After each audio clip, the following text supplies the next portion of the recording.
Brandon Thurston from Wrestlenomics is up next, and we're going to follow Brandon with John Pollock from Post Wrestling. Thank you, and good afternoon, everyone. But we can't ignore the math, okay? We can't ignore the data. Go on Google Trends, type in your name, then type in mine. You're a straight line. I'm a pyramid. I like the very direct question on that. Television ratings, downward spiral. Buy rates, plummeting. The time is now to turn the math around.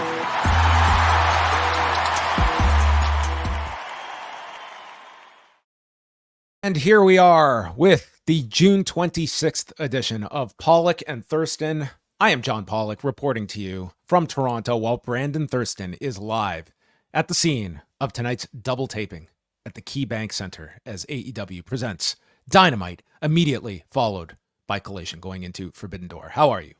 I'm good. How are you? I'm not at the KeyBank Center right now, actually, to be fully transparent here. But I'm probably going to go there later, though.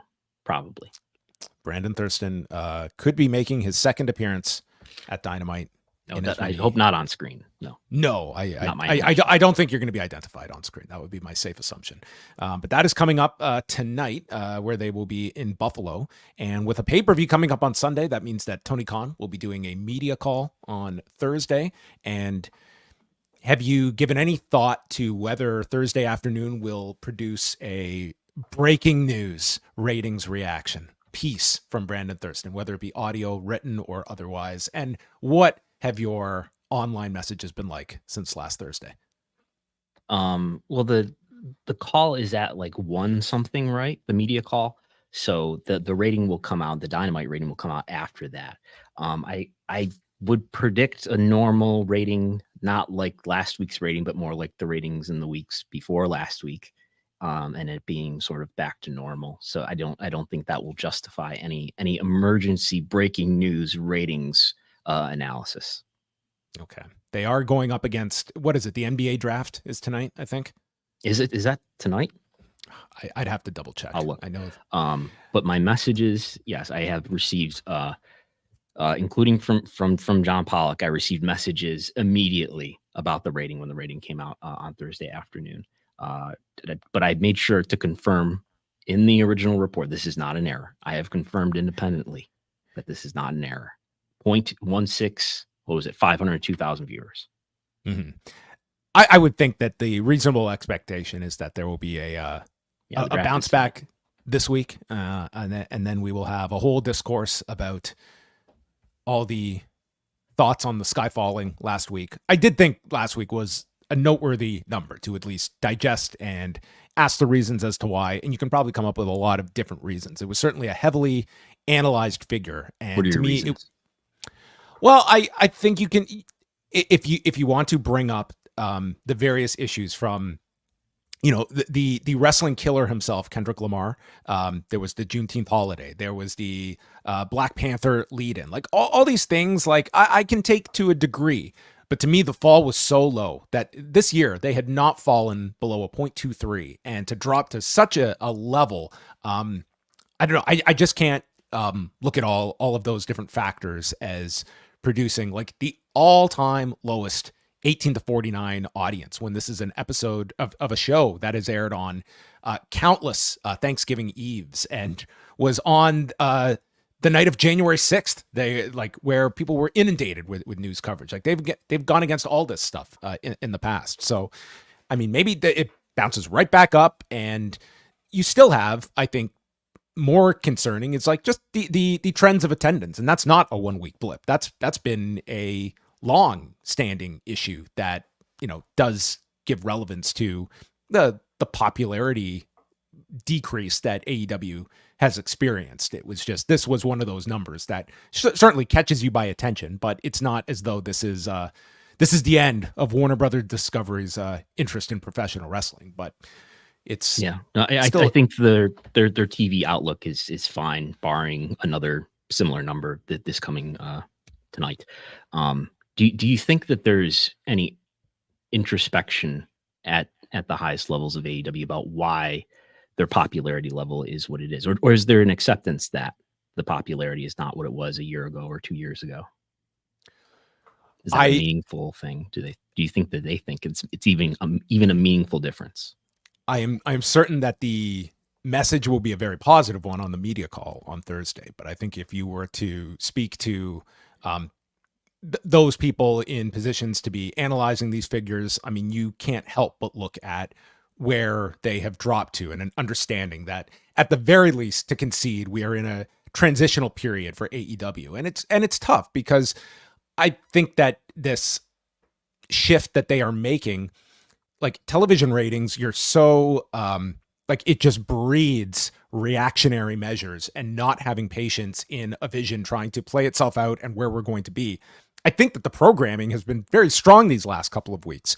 But you're also in this contract year at the moment where you don't want to be necessarily, it can certainly intensify the need to just do something, to hotshot an idea that is going to generate a 1 week buzz for a number. But to your question, I think you would have to look at just all these different metrics and understand that, yeah, there's a decrease in popularity. And some of it is to a degree out of their control when you're talking about what the resurgence of WWE, and like, is it a combination? Is AEW turning off its audience, or is simply that audience they're being satisfied through many hours of WWE programming, and this is the realistic amount that they are dedicating to AEW now on a weekly basis? It's not necessarily an indictment of AEW programming. It's a reality of the landscape that's very different from 2019 and 2020. And from a brand perspective, a content perspective, when WWE becomes more popular, this is a leading question, does that change what the AEW brand is supposed to be about? Should there be some sort of creative strategy that's reconsidered and reapplied after the company that you had to be an alternative to is not in such a need anymore for an alternative, because the people that it used to turn off, it's turning back on? I think it's always important to be trying to present something to the market that the audience is not getting in great amounts elsewhere. So without question, what will that consist of at this point for AEW? Well, I think that there's aspects of WWE programming that are, they're presenting a lot of more kind of in-depth characters now. We don't get the same complaints about the promos in WWE being like these scripts that have no life behind them. Like, all these things have shifted in a great amount. AEW, they have this unbelievable roster. I don't know if like great wrestling matches has ever meant less to the fan that is so they get such a healthy amount of wrestling across the board. No matter what wrestling you're watching, great matches they're almost disposable now. They're expected on such a routine basis that I feel for the AEW product, I would want to be leaning a bit more on, fleshing out some of these characters, getting, not just your bell-to-bell performances, but having some of these, great talkers that you have in your company that can at least give some counterbalance within your programming as well. Like, allowing an MJF, is he more valuable in a 10-minute promo segment versus a 15-minute commercial-free match with Roosh, for instance? It's not an easy question to answer, because, WWE they're hitting on a lot of cylinders, but you clearly do see a fan base too that are kind of in the middle, where they are like, I just listened to you with Jesse Collings, and Jesse like echoes the fact that just like the WWE product does not communicate to his tastes. And I don't think he's alone in that sense, that for a lot of people, they want a company that is not WWE. And with AEW, it becomes an easy trap to fall into, where you fall on a lot of the patterns of WWE. And I think that's where the AEW fan base gets a little uneasy when they see elements of what they perceive as WWE creeping into their AEW programming. Yeah, I think it's from a match quality standpoint, the AEW diehards absolutely prefer the match quality that they get to the match quality that's offered by WWE. That aside, I think there's enough great matches in AEW, but maybe what there's not are a 1 or 2 or 3 really well-defined top stars in AEW who are the major stars who are carrying the narrative, the creative narrative of that company, and who's really important to watch. I think there's maybe more than anything, that is the issue, especially after in 2022 you lost Cody, in 2023 you lost CM Punk, who are now 2 of the biggest stars for WWE. It's no coincidence. And that you have, MJF is probably one of them, but it's not as well defined as it could be in terms of top stars. And I think back to that 2015 downturn in WWE's business, where we all sort of said, well, why is it down? Is it just the cord cutting? And the coincidence was that John Cena stopped being a full-time performer around then. It's what makes a business go up and down. It's big stars, actually, I think. And I think that's a key, is that they have this incredible roster, and I'm not even stating like you have to cut down the roster, but the idea of, okay, for the next, we have our, say, 2 to 3 guys that we are building everything around. I think you put MJF into that bucket. I think you would, Billy Gunn. Of course. I mean, 1A, 1B on your star power list. And then like your next, to me, are the 4 people that over this next year, we are going to get, hopefully, 2 of those 4 are going to join that elite class at the top. And you can easily ask people, who are your top stars in AEW? And boom, they know who they are. And importantly, I think you also have an idea that the core people are going to be on your shows each week. A perfect example is like tonight, you have 2 episodes in Buffalo. And for weeks, you've been promoting Daniel Garcia and this chase after Will Ospreay. And here we are for this episode, and Daniel Garcia is going to appear on Dynamite, and then he's doing a match with the Butcher on Collision. And I look at this as somebody that, once you're dangling this match with a Will Ospreay, for a fan in Buffalo, you didn't know up until yesterday what this guy was even doing on the program. And I think you can also look at just things that you are teasing for people, and building things for certain markets, building for television events beyond just everything peaking for the pay-per-view. And it's not to say they don't do that. You have your blood and guts, you have television events, but at this juncture for them, I would be peaking certain programs to pay off on television and not just have these marathon pay-per-views where that's the sole direction for all your programs to peak at.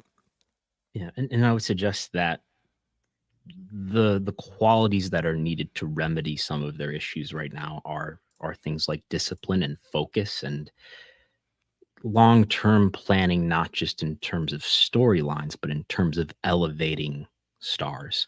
And I see a pattern in AEW of not being able to apply that sort of discipline towards elevating stars over time. Coming up today on the show, we should tee up what is happening. That's it. AEW's problems were just erased in the last 14 minutes. That's what you get on Pollock and Thurston.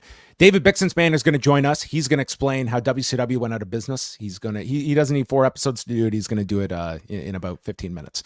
He will join us. We're going to chat about the end of Who Killed WCW, the passing of Jamie Kellner, several other WCW related topics. And momentarily, we are going to be joined by Mickey Shuey of the Indiana Business Journal, and he's going to be chatting about a pretty sizable deal that WWE has closed with the Indiana Sports Corp. This was first reported by WrestleVotes on X last week, and then Mickey did some further reporting for it last week, and then on Monday, in advance of Raw in Indianapolis, they announced this deal that will be going multiple years, reportedly by Mickey, to be about 7 years, and this will include next year's Royal Rumble, a future 2-night WrestleMania event, and a 2-night SummerSlam event. So Indiana, they're getting a ton of WWE content over the next several years. And that Minneapolis SummerSlam in 2026, is it 26 or 25? It's 26, isn't it? Yes, 26. Tells you this is not going to be a one-off in that Minnesota 2 years from now. That SummerSlam is going to be something that they're going to continue to market as a 2-day event.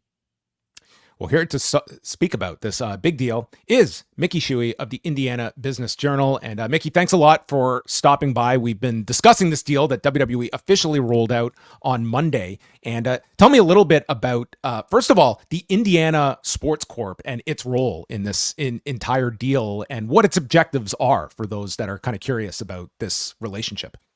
Yeah, well, thank you for having me.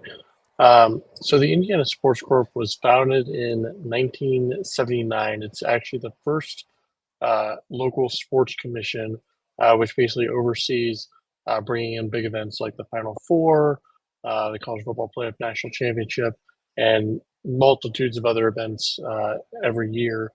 It was involved in bringing in the All-Star Game for the NBA. But they really were the local spearhead for bringing WWE here to Indianapolis. In fact, the president of the Indiana Sports Corp is Patrick Talty, who, if that name sounds familiar to anybody who might listen to your show, he was the head of live events for WWE from 2012 to 2015, where he essentially oversaw a lot of these events that Indianapolis is going to be bringing in. They've been working on, Indiana has been working on bringing WWE events here for years, going back to, I mean, really since the 92 WrestleMania and then 2008 SummerSlam. But the last big effort came in 2018 when they were approached actually by WWE to bring to bid on WrestleMania.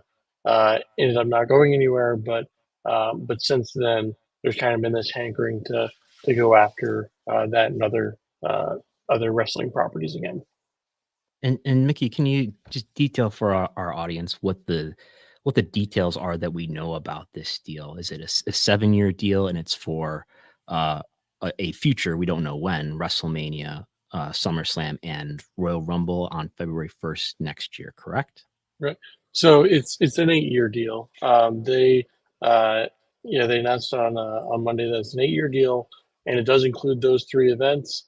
And as you mentioned, SummerSlam and WrestleMania don't have set dates yet. As you were just discussing, there's some kind of fluctuation in the calendar right now about where could it fit in. I know Nashville's possibly going to get WrestleMania at some point soon. But perhaps just as importantly as an entry point for wrestling fans to these events is Indianapolis, and then other cities like Fort Wayne and Evansville will also get an opportunity to host other pay-per-view and kind of weekly events throughout the course of this deal. So Monday Night Raw was just in Indianapolis on Monday night.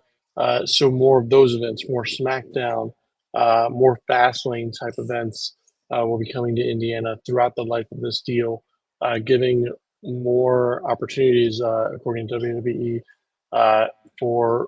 to serve as an entry point for newer wrestling fans, for wrestling fans who have never been to a live event, to kind of get excited about these larger events that are coming up. And we don't have an idea yet of what the dollar figures are that are being exchanged for this? At this point, we don't. We do know that WWE is getting a portion of a bid fund that Indiana actually created back in 2022. It was just funded during the last budget cycle by the state. But that $10 million bid fund, a portion of that is going to the WWE. Unfortunately, though, those numbers aren't out there yet, and they have not been willing to discuss the finances because these deals they're less inclined to focus on the finances than they are the flashy numbers like economic impact and other kind of highlights of these deals. Yes, we're well aware of how secretive they can be. Yes. It will be very interesting to see the spacing of, in particular, the major shows, starting with the Royal Rumble next year. I know in April 2026, you can correct me if I'm wrong, the men's NCAA tournament will be at Lucas Oil Stadium in April 2026. Do you think that would likely rule out 2026 of having too close of an event, and as well, you want to probably space these out with the idea of tourists that are going to be coming back to Indianapolis on top of it. Right. I actually was looking at the calendar today for that very reason, because I was like, wait, we have a Final Four coming up. When is that? And as you mentioned, 2026, if they were to stack those, it would be a very busy month for the stadium staff at Lucas Oil Stadium. But it's not unprecedented. They've done concerts one night and then Colts games 1 or 2 nights later. So they know how to turn around the venue for big events.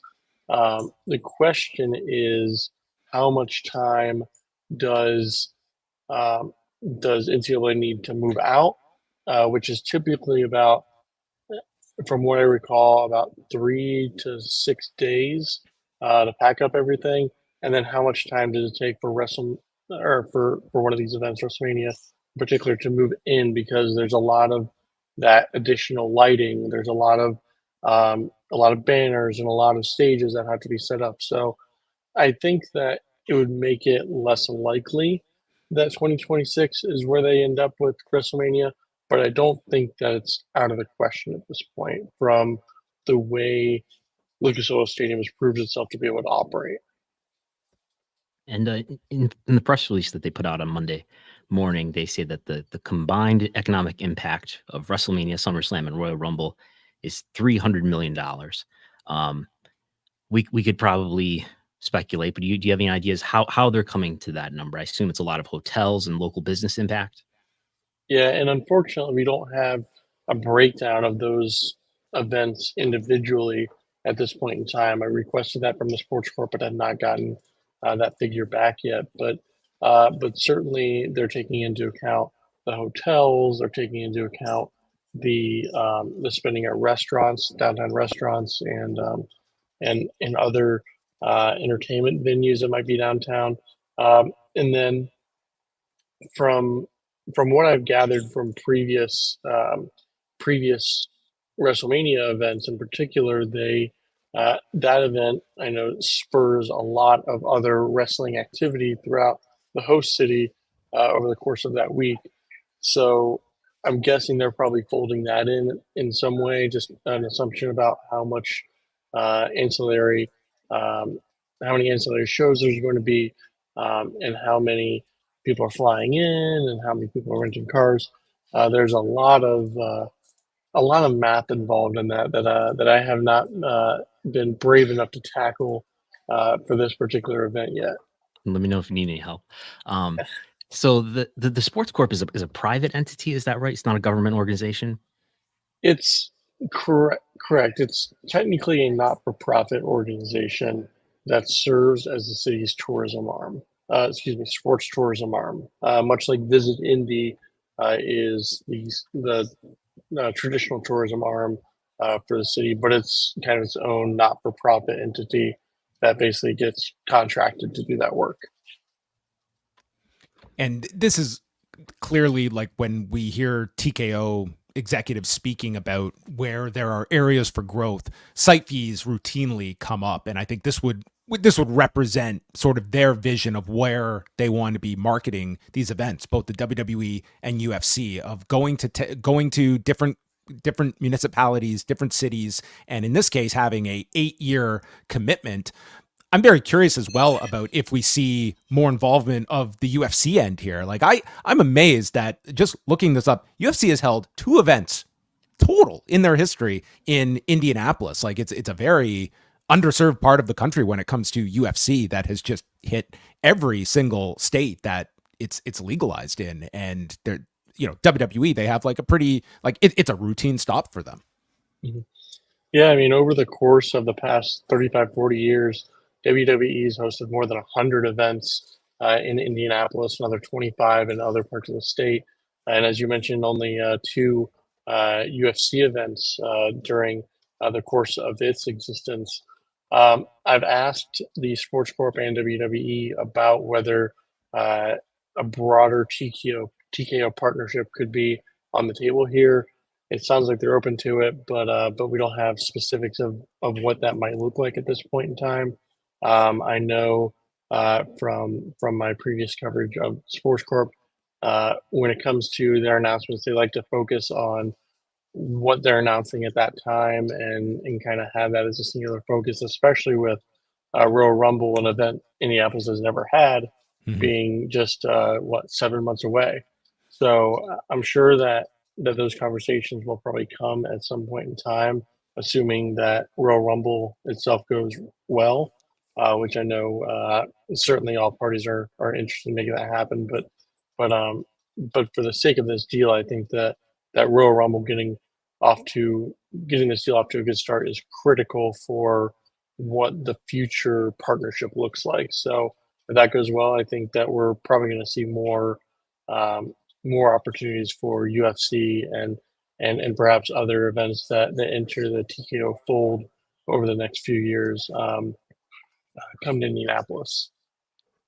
Yeah, I guess just to add something, it's not really a question, but I do see reporting and it makes sense around the Anaheim deal that WWE and UFC have done. It's a 5-year deal, and we've already had one edition of that with John will remind me who the UFC fighter is that's who went longer than I think his intended take on an on-screen appearance. But yeah, this is obviously a much bigger deal because it involves the biggest WWE events.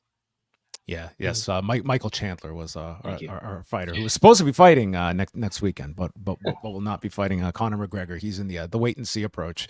But Mickey, I want to thank you very much for jumping on and giving us some insight. This is, I think, going to just be the start of, I think, a very aggressive push by WWE, and they're going to be relying on these events getting off to a strong start so that they can shop them to international markets and domestically, because I think this is the future of where it's going, where you want a big time event, you're going to have to really give us a ton of incentive to come to your state for it. And we're seeing that right down to like television, like Raws and SmackDowns, that they want to be in that same bucket. So it's a very big part of TKO's growth strategy.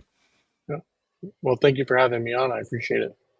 All right. And where can everyone follow your work as well, Mickey, before we I'm on Twitter at Mickey Shuey, MICKEY SHUEY, and on the IBJ website, ibj.com. All right. Well, we thank you very much, Mickey. Thanks for stopping by. We appreciate it. Yep. Thanks a lot. Have a good one. All right. That was Mickey Shuey joining us. And we will see the first WrestleMania since the Hoosier Dome in 1992. Where do you remember what the big hook was? That Ric Flair was going to reveal photos of Elizabeth to the audience. As a 7-year-old watching that, I was a little nervous. I do remember that WrestleMania well. That's like the peak of my childhood fandoms around 1992. Yeah, it was also like the peak of their scandal that they were also going. Yeah, which I was totally unaware of at the time. Yeah. As an 8-year-old, I was not really up on what I was watching and what was going on behind the scenes. That was for teenage John Pollock to discover of this company I'd been following. But thanks again to Mickey for joining us. Momentarily, we're going to get to our David Bixenspan chat. But before we do that, Brandon, we had a tale of two. This is where the country divide is really emphasized between you and I, because in the U.S., SmackDown and Raw performed tremendously against the Stanley Cup final. But up here in Canada, SmackDown and Raw took a thrashing against the NHL. We had the same viewership, I saw.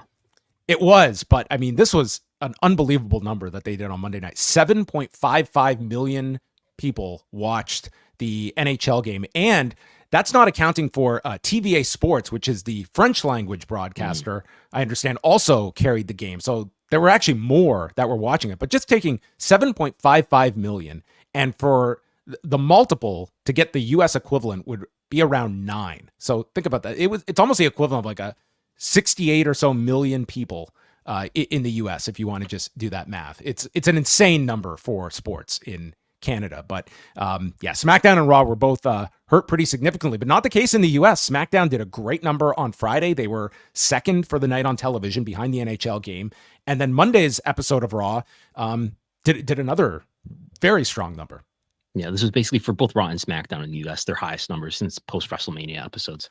To top it all off, though, your big rating in Canada was big, but the Edmonton Oilers falling short. I was rooting for the Oilers. It's hard to root for a hockey team from Florida. Watching there and in Florida with the palm trees around the arena and whatnot. Anyway, but it was a good rating. I mean, yeah, I don't want to go in depth on one rating, but a good rating for Raw and for SmackDown, and they both went against Game 6 and Game 7 respectively. Yeah, so no more hockey and no more basketball for the foreseeable future. Last thing before we get to the interview, we got some Polestar. Oh, we have super chats that we will get to as well before the interview. Polestar, we got some feedback or at least some data as it relates to Double or Nothing last month in Las Vegas. And what was it was in Las Vegas, correct? It was Las Vegas. MGM Grand Arena. Yep. That's where they were. So what did this tell us? It was about 9,000-ish paid and a gate of just north of $500,000. $582,204 according to Polestar data.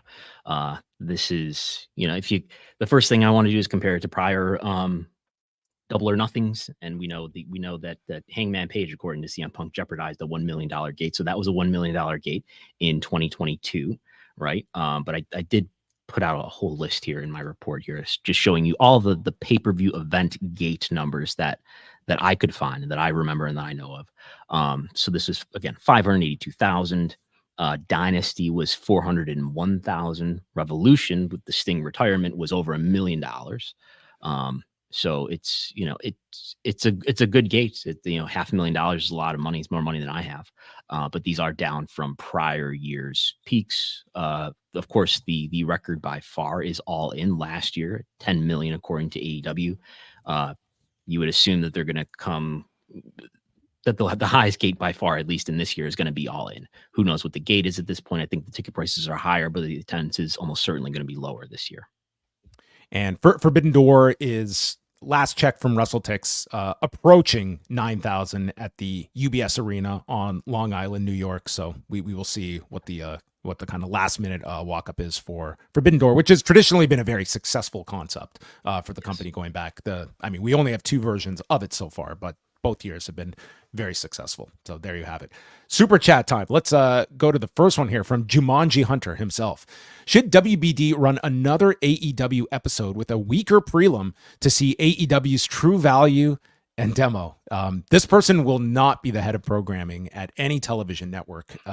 But yeah, this will be quite let's tank a show to see what will our audience tune into. I sat through WCW in 2000. I found out what the core audience would be if you gave them the worst possible programming.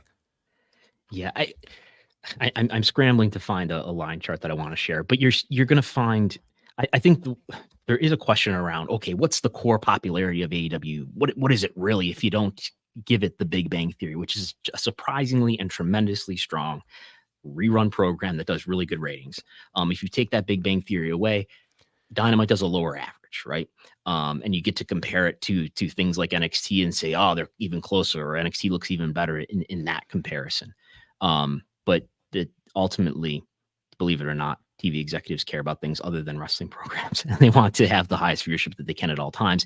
And AEW's viewership is, at least in the demo, is definitely elevated, even above the Big Bang Theory level when AEW Dynamite is on. Also, we didn't get into the Collision and Rampage numbers, but one observation to take out from that is that as you have seen, a lot of cable programming that has declined, like AEW just staying stagnant with Rampage resulted in Rampage being like 10th for the night on Friday, which, they're going to be for Rampage to rank 10th. I'm certainly they're happy with that. With a 0.12, a 0.12 is a lot more valuable today than it was 2 years ago. But that's kind of where cable is these days. And for a Friday night, 10 p.m. Eastern program, and you finish 10th, I think they take that as a victory. Yeah, and I want to share this to give us some idea of where this show was and what our super chat contributor here is referring to is that the Black Panther, the film, was on before Dynamite this past Wednesday, as opposed to the Big Bang Theory, which is almost always the lead-in. And the difference was really strong, really different. The last quarter hour, I believe, was doing a 0.17 when it was the Big Bang Theory, is doing a 0.06 for Black Panther. The thing I want to point out here for people watching in video is that you see the effect that Dynamite has for the network relative to the programs that are on before and after it. Now, keep in mind, though, in the case against AEW, that this is prime time, and this is the time when you would expect people to naturally turn on the TV and sit down on the couch in general. So it better be up, but this is also why you program strong things in there. But that aside, it at least does a lot better than the programs that are on before and after it. And if AEW Dynamite was really this week's show that was not really performing that well, its line, you'd not see such a bump here. Okay, and we will go to one more super chat, and then David Bixenspan is coming up. From Pete in Texas, thank you for the super chat. What are Brandon's honest thoughts, only honest thoughts, on AEW since March and the quote-unquote new WWE with Triple H creative and Lee Fitting production since April? Does Pete in Texas want like my content thoughts? I don't really have content thoughts. I think WWE is satisfying a lot more fans, and I gather that people like the production better. I don't have deep and intricate thoughts here. WWE's, and even before this past March, has been a better show for its audience, and the ratings have been up, particularly in the demo. NXT continues to be up in everything. Attendance continues to be strong. I don't have deep thoughts about Triple H creative or Lee Fitting production beyond that. I think, like for me as a viewer, I could do without murder. I could, you know what? If you want a sports like presentation, I've learned. If you want to turn on the TV during prime time and then watch sports like presentation, you might as well just watch sports. And if you want to watch a horror show and be entertained and satisfied with a horror show, you might as well just watch a horror movie. That's sort of what I've concluded here in recent weeks. In AEW, I think it's all right. It's all right too. I think it needs a focus and a discipline in the content that I don't expect it to have. And I think it's gonna the gap and the disparity in at least the consumer metrics and the popularity of these two brands are gonna be and continue to be about what they are. It's easier for me to believe that the gap will get wider than it will get narrower.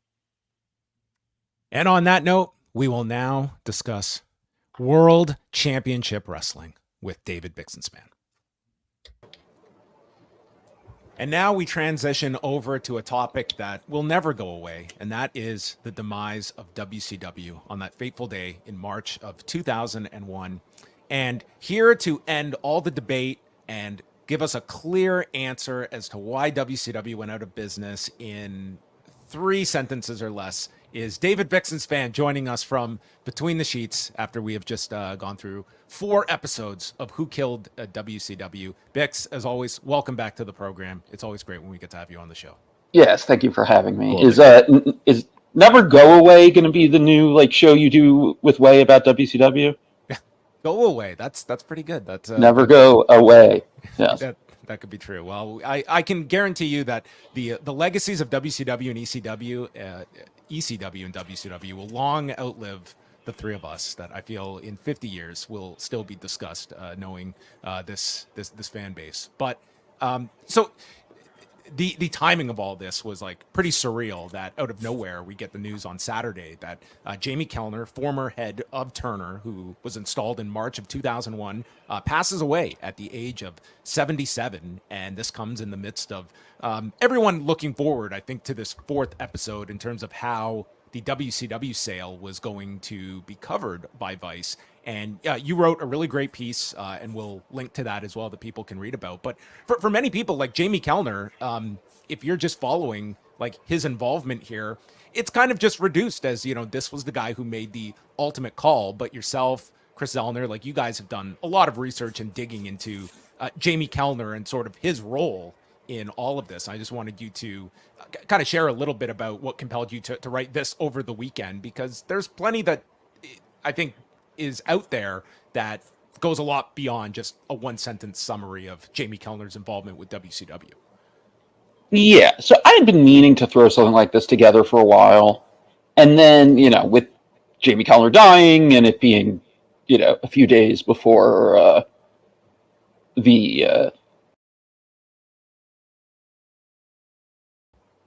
So I've been meaning to write something like this for a while and just didn't take the time to do it. But with Kellner's death and then it, being a few days before the finale, I was like, okay, I need to just sit here on Saturday and just, take an hour or two to write this and do this now. So, the background here is, I should say, like, most of the stuff I'm citing is in the Nitro book. I want to give Guy Evans his full credit there. I do in the article, but still. But there was an additional, little layer that Chris Zellner and I found. So when we were doing the Sale of WCW Patreon series at patreon.com/betweenthe-sheets, $5 tier or higher, as we were getting towards the end, okay, I don't remember if it was Chris he either was searching for Jamie Kellner articles from around when he got the promotion, or he searched for Steve Hayer or Hire, I forget how you pronounce it exactly, who was the outgoing president of Turner Broadcasting. And we didn't know much about him, but he was mentioned a couple times in the Torch and the Observer as being who was negotiating the sale for the Turner side with Fusion. And Chris finds this story from TV Week, which at the time was still, I believe, electronic media, but now is TV Week. And it's from right after Kellner got appointed, and has a source they cite saying that Steve Hire, whatever, I think it's Hire, I think Bischoff says Hire, had been trying to, in his words, he was telling people, quote unquote, kill Jamie. And that became interesting because, as Guy Evans revealed in his book from talking to Brian Badal of Fusion, the reason that Jamie Kellner, it seemed, ended up actually deciding to cancel the WCW programming was that there had been a clause put into the Fusion deal that Fusion would have control of the time slots on the Turner networks that were allotted to Nitro and potentially Thunder for X amount of years, even if WCW ceased to exist. So, knowing that the person who was negotiating the deal for Turner and put this very weird clause in there happily, and then he resigns as soon as Kellner is put in charge as his boss, and had been telling people he was trying to politically mess with Kellner, we felt like it was fairly clear that he put it in there as a poison pill.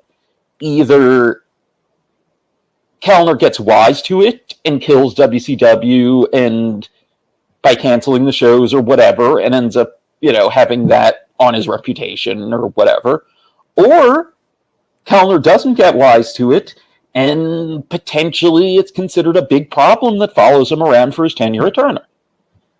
All of that's moot because Kellner left after 2 years regardless of, and he did obviously cancel the shows. But, reading Nitro, I was already of the opinion that I felt like Jamie Kellner was getting a bad rap, because here it's not even just Kellner, it's Brian Badal saying, look, we put this clause in here, and they were probably right to call it out as a red flag. But when you know that the person who let them put it in there had it in for Jamie Kellner, I think that makes it even more kind of forgivable. That, yes, ideally, do I wish that he had gone to Fusion and said, look, I'd like to keep the shows, but I can't let you have this clause? Sure. But I also don't blame him for just throwing his hands up and being like, okay, screw it, I'm done with this. I'm washing my hands of this. I'm canceling these shows.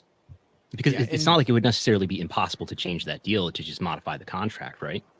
In theory, I would think, especially since, as then comes out, months later in multi-channel news in the article that I have linked in the article that John read on the show with Way last night, like they had already modified the offer a bit in terms of the financial terms and stuff, which is something that's rarely talked about. Like when I found that article, like as best as I could tell, like none of the wrestling newsletters covered it. They're like, and it even kind of obliquely mentions the time slot guarantee, although it doesn't mention the even if WCW ceased to exist part. So yeah, so like you would think they could have changed it if the deal's already changing, but like I said, I don't blame him for just being like, okay, screw it, this is ridiculous. And it also begs the question of, like, yeah, in theory, like, does this have to kill the company to go to Brian Badal? Will you guys eliminate this clause? And if you're Brian Badal, like, how are you responding to that thought that we're going to invest whatever the actual exposure they were going to have in terms of buying this company, if they can just lose these time slots at a whim, that 6 months in they could lose these slots, are they as committed to buying this company that we knew was going to be, like, it was so contingent on these time slots? And I don't know if it's just an automatic yes that they would have eliminated that clause. Yes, but also, like, would they have been willing to do a guarantee of X years as long as WCW exists? Like, it at least reading Nitro, I kind of got the impression that it wasn't strictly the time slot guarantee. It was the even if there's no longer WCW part that Turner and Kellner and those people just did not want to go forward with. So it's a question mark, but I gotta think there was some that if you're going to make the deal, there's going to be some kind of guarantee that you're going to have a contract for X number of years just for the TV show. Like, I think that would be natural. So I think it was specifically the if WCW happens to cease to exist during the term of the contract thing that really bothered them, because then you've completely given up this programming real estate, the beachfront property, as Eric Bischoff called it, to Fusion to do what with? You don't know, because there's no WCW in that scenario. And one of the keys here is that, as you point out in the article, is that Steve Heyer was on his way out of the company. It says here, from you're quoting from one of the trades here, the next day he was going to Coca-Cola. Yes, he had already planned his exit before. He's the political enemy, supposedly, of Jamie Kellner.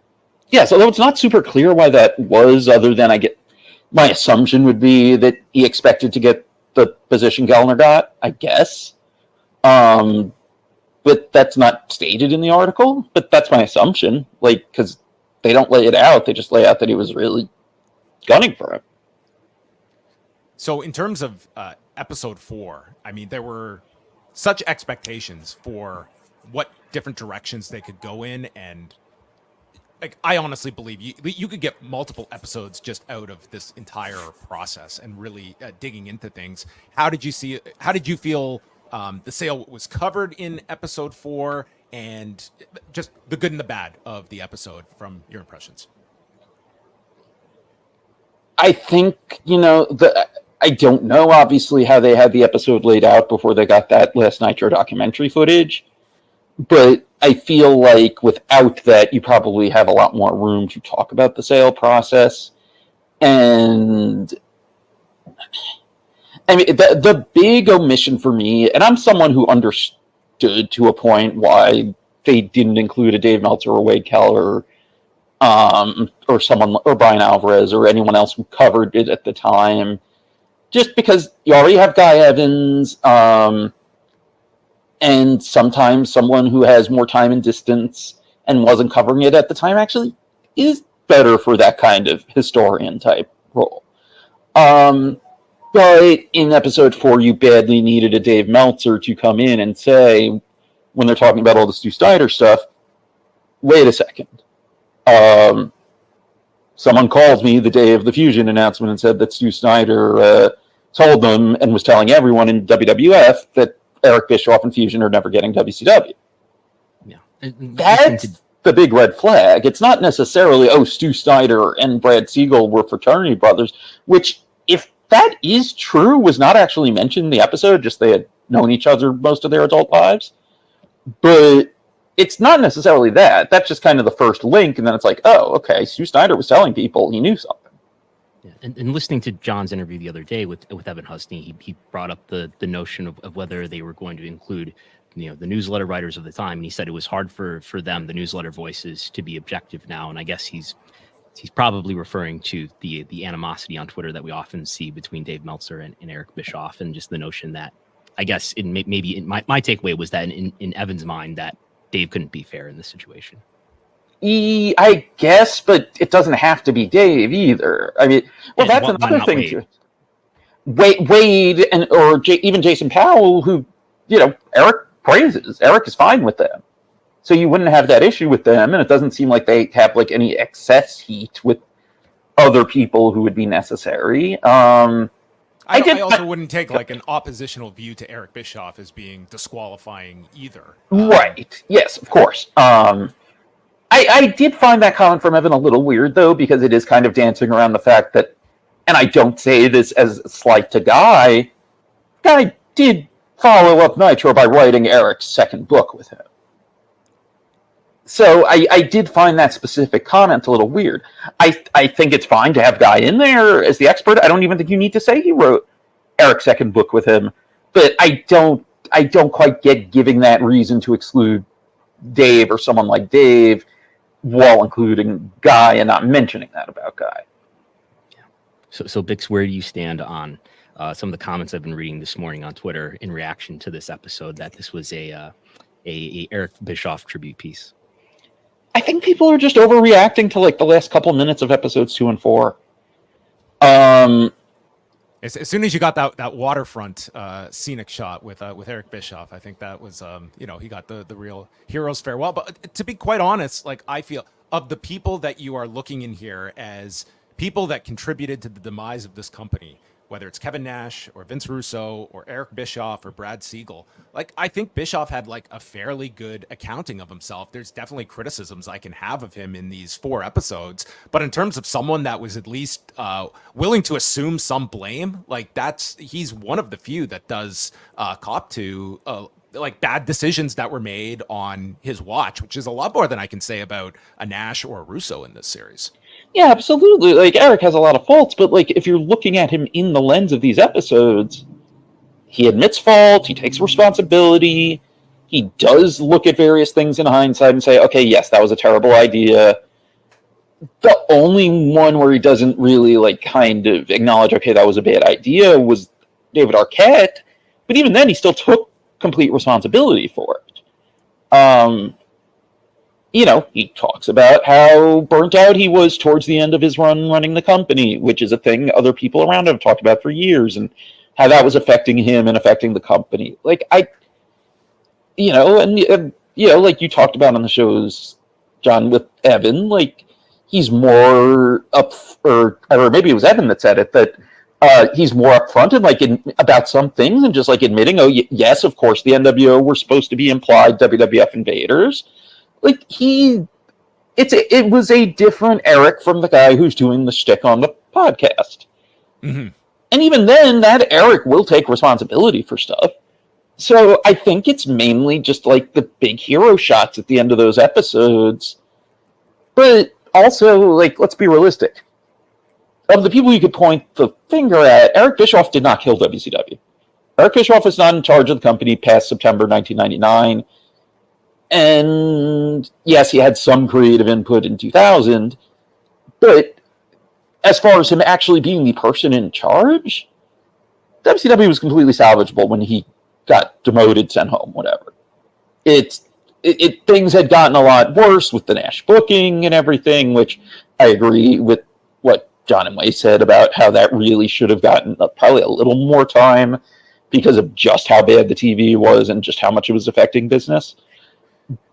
This is the image I wanted on just one episode. Just give me 5 seconds of this, like some charts of that 1999 period from January to September. And I think it would have been pretty illuminating for people that, again, this whole series is about going in all these different directions where you can look at the problems from the top of Turner to the day-to-day operations of the company. And there's fault to be placed across, but it is almost as though we had like this faction of, listen, this was completely out of our control versus others that would look at strictly the creative decisions. And it's just not that simple of an answer, but there's absolutely, and that was kind of my takeaway with Kevin Nash, who was just like, listen, there was nothing we could do about this. Absolutely nothing. And like I think Nash came off probably the worst in this whole series, and I think he could have come across so much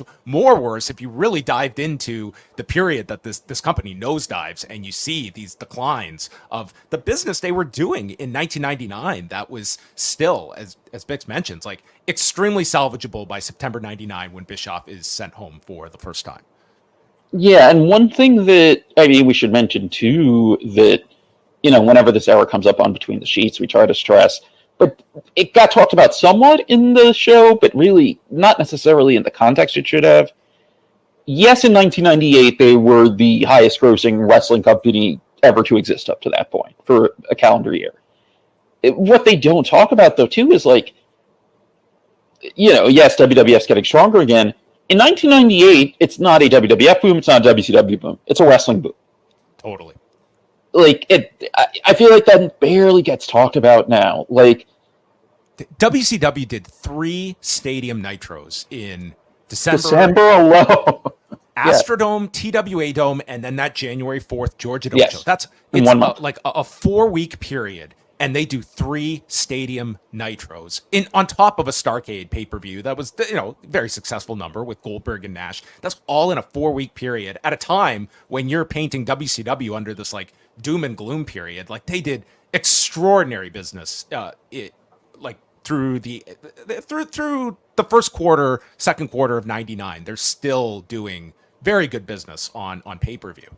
Yes, and with the finger poke of doom too. The finger poke of doom, while obviously terrible booking, that's not what caused business to go down. And even with the famous thing about viewers changing the channel, when Schiavone at Bischoff's direction spoils the title change, which big mistake, because normally, they hadn't done it in years, but when Eric would spoil stuff on Raw, it was always, you can just skip this, there's nothing important's happening, this person's retaining the title, etc.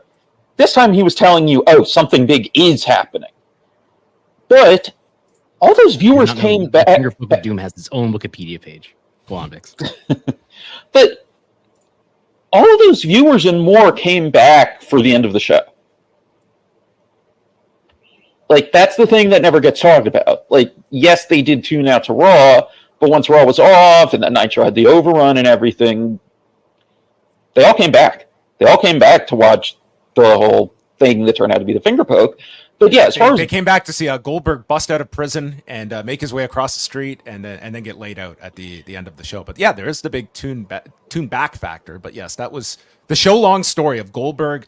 What's he being accused of? Sexual assault or stalking? No, stalking. It was originally going to be that he sexually assaulted Elizabeth. Goldberg refused to do it, and then it became aggravated stalking. Aggravated stalking. So yes, that was that was the handling of their big draw on January the 4th. Obviously, like you're. I realized I didn't finish the thought though. Just about go ahead. The actual business drop is from the lack of follow up that Goldberg is not getting comeuppance or in a feud with the NWO really in any big way. He has the Scott Hall thing for a few weeks, but that's about it. And really then the downturn really starts with the Flair Hogan double turn, where the show that it happened on did a great number, but then it clearly wasn't what people wanted, and that's when business starts going down, and then Nash is the booker, and you have him and Randy Savage dumping poop on each other, and you get the idea. Contortionists coming out of gym bags. I mean, this was all the stuff you might have missed in 1999. Well, to be clear, a contortionist in a gym bag, escaping the gym bag, and then dumping a bucket of poop on Randy Savage. That's right. Yeah, that was their go-home angle, as I recall, for their big pay-per-view match. Brandon, you just watched this episode this morning. I mean, kind of watching it with fresh eyes. I mean, how did you feel who came off well in the episode, and did you feel they were able to convey like an understandable story to people that are just tuning in with kind of the bare facts about how WCW went out of business? I'm glad that they introduced the idea, and they presented it sort of as a conspiracy theory, but Eric Bischoff gives it some credit. The idea that Stu Schneider and Brad Siegel had some kind of like backroom agreement that led to WCW being bought by WWF. It would have been nice to, I guess, as a reporter, I have some bias about not including people like that, although they did include Guy Evans. But yeah, it seemed like a coherent story. I can see how people did feel that it was a tribute to Eric Bischoff. But I was impressed that Booker T did lay the blame on Eric Bischoff. They sort of have this closing montage of asking people directly who killed WCW, and Booker T, who often says things that I would disagree with, puts it right on Eric Bischoff. And Booker T also did have some severe wrestler brain during that episode. Yes, they all showed up at the final Nitro, and it was just another Monday, and nobody knew anything days after this announcement had been made. But yeah, and I feel like issues like that with people's memories and the way that we have this notion that, well, this person was there, so they know everything firsthand, and that's really important to include people who were there firsthand. But there are often cases, and Bix will remind us what they are, of where people have bad memories, or they're stretching the truth. They're telling Hulk Hogan stories here, and they just don't know their own stories as well as some historians actually do. Yes. I mean, great example, and it ties into, the sister shows of this. Jonathan Coachman's reaction to the Plane Ride from Hell episode of Dark Side of the Ring, which I should give the disclaimer, I worked on the first half of the season. The non-Canadian budget was getting depleted before the second half. I did not work on that episode. People on Reddit who blame me for that episode, I did not work on that episode. I'm not in the credits. Anyway. Oh, okay. You. So, as some people might remember, it was in the days after the Plane Ride from Hell episode aired, Jonathan Coachman goes on Twitter and he tells a story. And I want to be clear too, he had told the story before. I don't remember where, if it was on one of a radio show or podcast, whatever. He had told the story before, and as we'll get into more, and the reason I bring it up, he seemed to genuinely believe it. He tells this whole story about how Heidi Doyle and the other flight attendant are full of shit, how he was the star witness in the trial.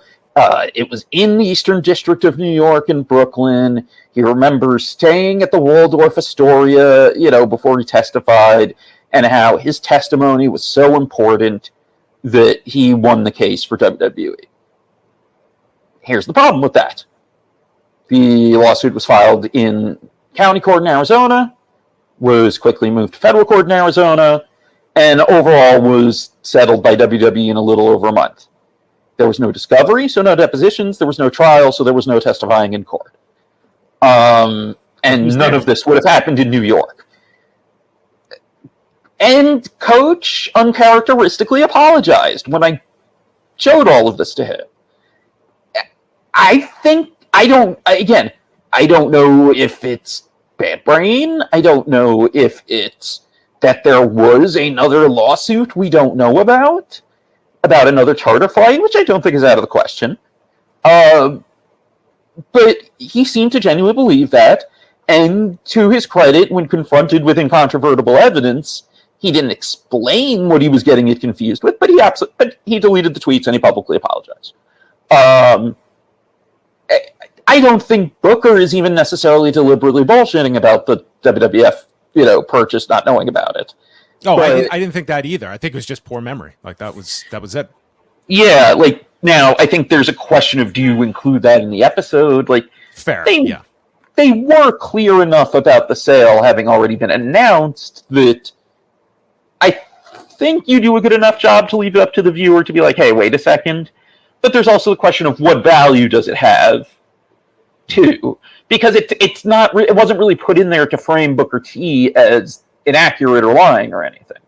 So and that's a pattern we see of like these, like the dark side episodes in here. Like I just from watching, like they have not implicitly stated this, but you do feel as though they like to present here are the competing narratives, here are the stories, and we're not going to have that reporter necessarily as the referee to determine what actually happened or not. They're putting that on you, the viewer, to take these competing stories and you kind of make your own judgments.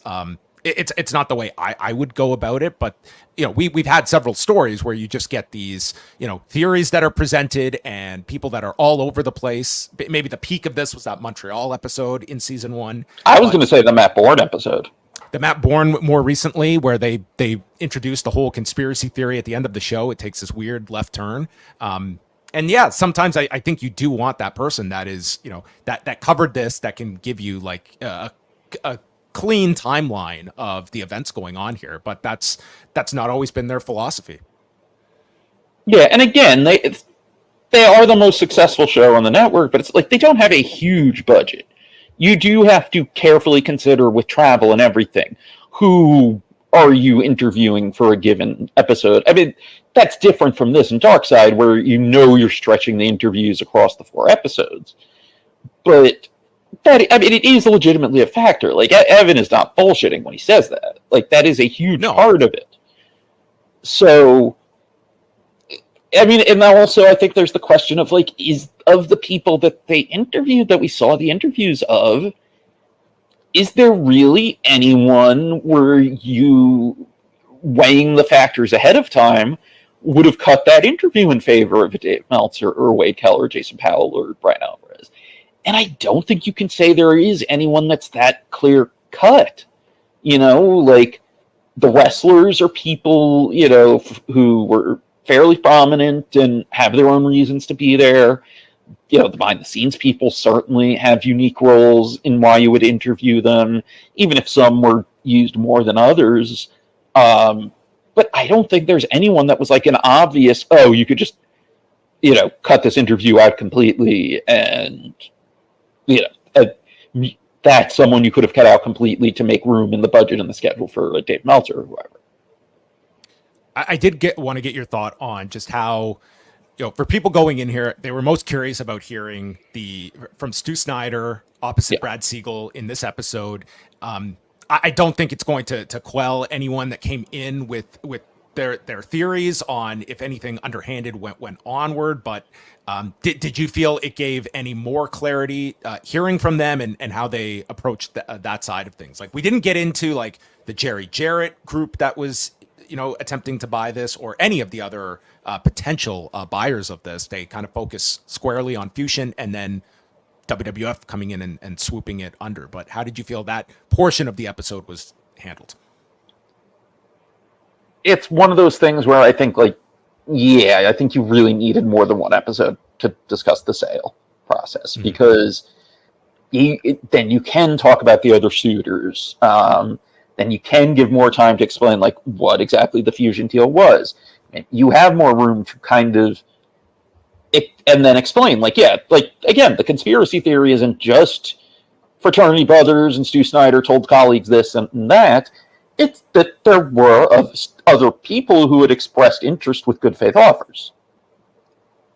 So, yeah, like, do I get why in the episode they were doing with the amount of time they had, they didn't mention most of those? Yes. But I do wish they had more time, because it's like, unfortunately, it doesn't give you a complete picture. Because, why, okay, this is what the things were with Fusion. At that point, why don't you go to the Jerry Jarrett, J.J. Dillon, Lenita Erickson, I'm blanking on who their money guy was, that group? Like, why don't you turn to, you know, Bob Marowitz, who certainly has the funding? I'm not sure what I make of the Jeff Blatnick-led group that Dave Meltzer's brought up recently. I think Dave has said at one point that Cablevision was in the running and looking at buying it. Randy Savage may have been trying to buy it. Like, there were other people who had investors and money who could have done it. So, and especially someone like Bob Marwitz, who does live events and production and everything, what, and is a legend in broadcasting, with, his radio days and stuff. Why are you not going back to any of these? And I think, even if it wasn't a big conspiracy, at the end of the day, do I think that there was some part of Brad Siegel that was if this gets too hairy or annoying or whatever, I'm just making the deal with Stu and we're getting the TV show canceled or something like that? Yeah. Something we need to talk about that we haven't yet. Brad Siegel backing up the Jamie Kellner hated wrestling narrative. Right. So we have that had always been the characterization of Jamie Kellner, which I guess originated from Jim Barnett making that observation to Dave Meltzer. Yeah. To Dave Meltzer, and that was sort of how it was painted, that Kellner was not a fan of professional wrestling. And Brad Siegel kind of backs that up. And to my knowledge, Kellner's only interview he's done on wrestling was in the Guy Evans book. And in that book, he states he was a professional wrestling fan when he grew up. And he states in the book that this was just a numbers decision that it came down to. But you did have Siegel here, someone that would have been around Jamie Kellner, who, did paint that picture of him. Yeah, maybe the truth's somewhere in the middle. Maybe the idea he hated wrestling is exaggerated, but maybe as a broadcasting executive, he felt that that wrestling was not tenable at that time, with in terms of ad rates and the image of the network and the rebranding and everything. Which, that's something we should mention too. They mentioned the rebranding of TBS and TNT in passing, and how that was a factor, because it's right around when Kellner takes over and they cancel wrestling that we get the TNT for drama, TBS for comedy split. AEW makes their deal with what's now Warner Brothers Discovery, but at the time was still the Turner Networks at Warner, basically right as that is gotten rid of. Which I never see anyone else talk about, really. Wrestling went away when they changed the format, and when they undid that, almost 2 decades later, all of a sudden wrestling's back. Well, they made a bid. I think, according to Tony Khan, Kevin Riley was interested in SmackDown, right? And they bid something over $100 million for SmackDown in the cycle where it goes to Fox. So presumably they were interested in wrestling enough to make a bid at that time. Yes, and also one of the things Jamie Kellner talks about as far as the idea he hated wrestling, he said something about having tried to make a deal with WWF when he was at Fox, which I'm guessing refers to how they had a couple of Saturday Night's Main Event specials on Fox at the end of '92. So I don't know where I sit on that. I think, like I said, I'm guessing it's somewhere in the middle, where he didn't hate wrestling the way that everyone's always said, but it was more he was willing to look at the negatives on the business side of it. But I don't know. I'm also not sure exactly how much I trust Brad Siegel, because he has come off shifty at times in the interviews on Who Killed WCW.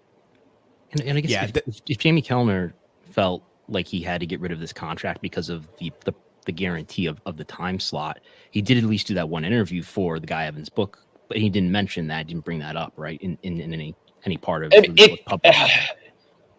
I believe so, yeah. From when I was rereading it the other night, it was mainly from Badal that whole thing was in there. But it's possible Kellner said something similar and Guy just didn't include the quote because Badal had the better memory of it and was, recounting it in detail. If you, Bix, were to get the go ahead that, hey, we're going to do a episode 5 epilogue episode, and we get 5 new names that you would most want to hear from that have not been represented in the series already, who would be the 5 people that obviously are living now, excluding now Jamie Kellner, that would have added to this series if you were to do a follow-up episode on the sale that were left out? Not counting the reporters or including the reporters? Anyone. Yeah, we can include reporters too. They can make out your 5. So this gets tricky because even though you want Dave because of that Stu Snyder thing, Wade actually did a much better job covering the sale at the time.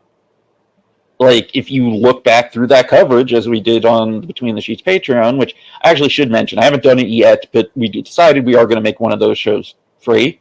I don't know if that'll be done yet by the time this goes up, but people just keep an eye on the feed and on the Patreon.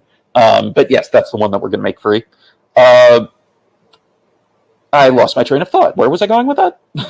Well, you mentioned like having we'll schedule like one of those slots for you do have your reporter, whether it be yes. Or a so Keller. yes, Wade had a lot more about the deal potentially falling apart than Dave did. So you kind of like, I feel like if you have one, or especially at least if you have Dave, you kind of have to have Wade. But I would want Dave in there because of the Stu Snyder thing, so that's 2. As far as within WCW, I mean, if we're expanding to AEW people that we think were not in this because it was a $7 thing, Tony Schiavone. And then, like, I mean, we've got a lot, like, we had a lot of the people you would want in there from the inside, like a Janie Engel who never really does interviews. So, like, is there anyone else? You know, we have most of the people who were of note in Nitro. Trying any other like wrestlers. Do you think Lenita Erickson would have been someone of interest to talk about the competing? That's a good one. Yes. Yeah. Yes, and especially Jerry Jarrett's gone. JJ Dillon's not in good health. She would be the person to talk to about it. Okay, so that's 4, and then I would say just anyone you could find from one of the other, potential buyer groups would be 5. Yeah, maybe a Brian Badol you throw in there. Yes, actually, or even just Brian Badol. Like, I was actually a little surprised he wasn't in there.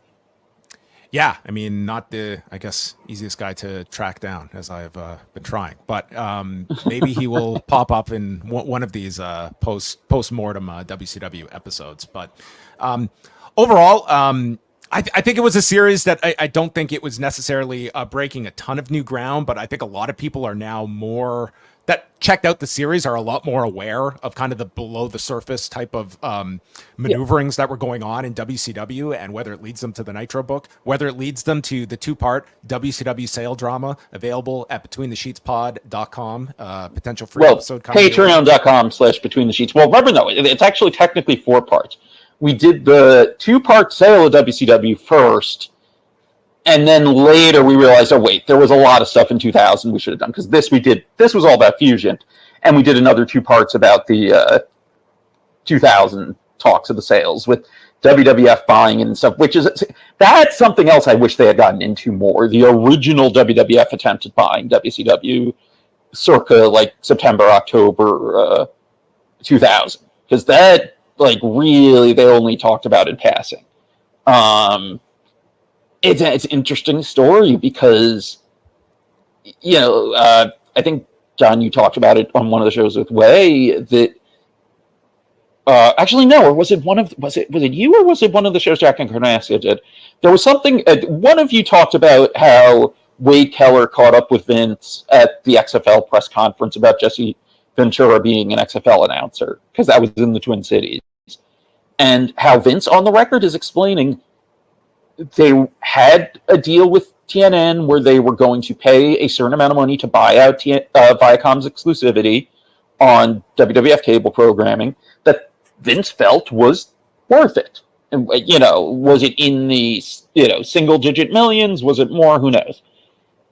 Vince's claim was that TNN then changed their mind, and that's why the deal died. That they upped the number to the point it didn't make sense.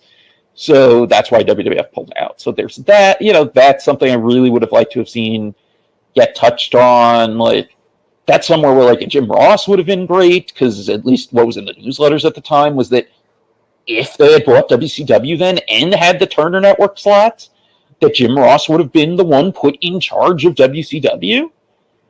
So, like, that's something, I mean, you could probably do a whole episode about that. That's something that I really would have liked to have been touched on. Maybe that's something that once Jim's feeling better, then maybe he and Conrad could talk about on their show. But yeah, like there is 6 episodes definitely would have fleshed it out more. But I can also see why, like, when you're trying to sell the network on it, you say 4. Because 6 episodes is basically, like, that's the same, like, length as that, the half seasons of that long 3rd season of Dark Side of the Ring. Yeah. I think that certainly it was like the sale in and of itself. It was going to be a real big kind of monster to tackle for episode 4. But we've kept you very long here, Bix, so we want to thank you for jumping on board. Let's give you the floor for what is coming up on Between the Sheets. And again, another plug where people can go check out a lot more, as you and Chris did, extensive deep dives into the demise of WCW. Plus, the racial discrimination lawsuit is another series that you guys went into, which, I mean, they could get another 4-parter just out of that one. Yeah. So where do I start? Okay, main show Between the Sheets. You can check out wherever podcasts are found, as well as betweenthe-sheetspod.com. I don't have it in front of me. What show did we put out on Monday? Because I have the one we're in the process of recording on my mind. 2014. 2014. Okay. Yes, a patron request, 2014, which it was very weird to look back at some of this stuff being 10 years ago already. As I lost what tab I had you guys in as I was trying to find something. But where was I? There we go. So that's this coming Monday is going to be... so wait, what were we doing this week? This coming Monday is going to be 1993, which is a very interesting show because it's the week where the WWF magazine announcing their series of hit pieces against their enemies is announced. I mean, where the issue announcing that hits subscribers' mailboxes, and then also is the week that Mike Mooniam runs the second part of his interview with Linda McMahon, where she talks about the pending lawsuits against the company, including going scorched earth against Tom Cole and everything that led to. So that's a lot that's there. So yeah, there's that. And then the week after, we'll mention, we're going to have Daniel Makabe on, talking 1999, and that'll come out the week of his retirement match at SCI against Kevin Koo. So that's coming up on the regular main show, patreon.com/between the sheets. I mean, like I said, not necessarily by the time this is up, but within the day, I'll have that one WCW show both unlocked on the Patreon and uploaded to the main feed, so people can check that out. But yeah, patreon.com/between the sheets. $5 a month tier or higher gets you access to our monthly deep dives on, single topics instead of covering a week in history. Like we just talked about, we've done 4 parts on all the WCW sales stuff. We did 2 parts on the racial discrimination lawsuits last year. And there's a lot of WCW stuff in there that we made sure to have a separate category for. We just did 3 parts on Rob Feinstein's ouster from Ring of Honor. So good. That's among the more recent things we've done. And what we just finished recording this week and should be out any day now. Part 1 of 2 on Eddie Gilbert's run with WCW from 88 to 90. And John, you'll never guess who becomes a prominent character on that show. Oh my goodness. Is it our, a cult hit is the one and only Paul Heyman in Between the Sheets lore that I hope we get many appearances of in these upcoming episodes from yourself.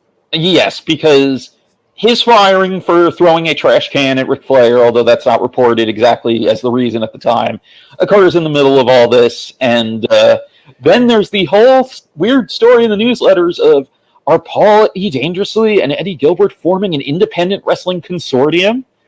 Is this going to go public? Are there going to be stock options?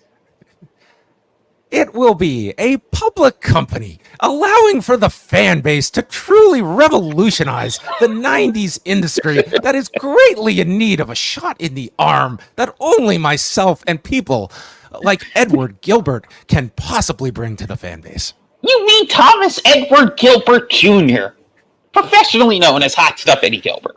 And yes, in the last segment, I will not give full details now, but there may or may not be a letter from someone who sounds suspiciously like this, sir, but is not signed by the person you think it is. And they may even claim to be from another country or an existing letter writer to this fine publication. If that doesn't sell you on these upcoming shows, nothing will, everybody. So tune into that. The deep dive. Well, and also, we also have we did the ECW on TNN shows and the Death of ECW shows, 8 parts total. That includes the whole thing of Paul Heyman sending a very obvious anonymous email to Wade Keller that's run in the Torch, and also. Is this the one about the payments around Christmas time? That's the letter. No, that was on the record. That was on the record. That was an on the record one from Heyman. Yeah, this was about payments being late and him explaining when the banks open. Yes, as a member of the Hebrew tribe, I may not be as well versed as the vaunted journalist of the Torch in the chronology of the Christmas holiday. He's which not is exaggerating. Basically what he said. Yes. Yes. Not 100% word for word, but about 90%. But that's in there too. But also what Wade wrote on the Torch website and that Dave backed up about how the belief was that the ECW invasion came about because Paul used a bunch of burner emails to send letters to wrestling websites talking about how the invasion needed ECW to be injected into it. Which, funnily enough, Eddie Gilbert, as we learned years after his death, would go on CompuServe under an assumed name while booking Global to solicit feedback on Global. So, make of that what you would like, as far as the connections there. But yes, patreon.com/betweenthe-sheets. The Patreon now has been going on for almost 8 years. So, 8 years worth of long monthly deep dives in there, lots of WCW stuff, lots of Paul and Eddie stuff, multiple ROH shows. We did the Joel Goodhart show. Oh, personal favorites, the Main Event Championship Wrestling John Collins shows with Bo James, which includes, if anyone ever wants to hear it, an amazing, what ends up being like a 30-40 minute interlude of Bo explaining how to promote towns locally as a wrestling promoter. But all that at patreon.com/betweenthe-sheets, $5 tier, or higher. If you want to do an annual subscription, those are all 16% off the monthly price. So $50-40 a year if you want to do the $5 tier. Patreon.com/betweenthe-sheets. And both of you are longtime loyal patrons, which I thank you for. Yeah, there you go. We put our money where our mouth is. That is going to wrap up this week's edition of Pollock and Thurston. So I want to thank Mr. David Bixenspan, as well as Mickey Shuey from the Indiana Business Journal for stopping by over the past hour or so. Coming up this week, Brandon will be live at 11 a.m. Eastern Time on Wrestlenomics. Yes. It is the last Sunday of the month. So are you going early before Forbidden Door on Sunday? You always reveal these things to me. I know. I'm just throwing things out at you. Sunday, isn't it? Sunday. It is Sunday. To be determined. Okay. Well, look out for that, everybody. We will have a review of the show late Sunday night, whatever time Forbidden Door concludes. So taking us into the early hours of Monday. So check out WrestleNomics.com, postwrestling.com, and we will chat with you all next week, same time, same place, here on the Post Wrestling and WrestleNomics outlets.